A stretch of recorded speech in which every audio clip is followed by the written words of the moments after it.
Massagers or toys can be used during solo or partnered sessions to enhance pleasure. There are many different types. This can be used all over the body and also internally, and this is for external use only. This is specifically for male bodies.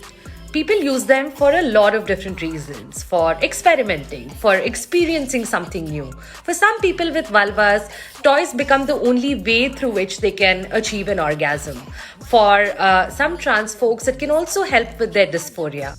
For some people with disabilities, they can also help with mobility during sex and masturbation.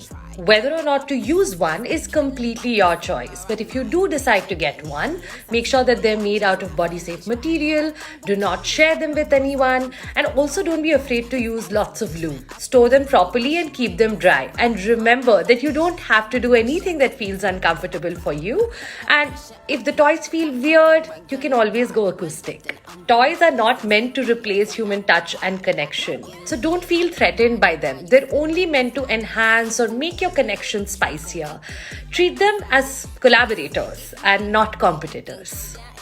Do you have any more questions about them? Let us know in the comments below.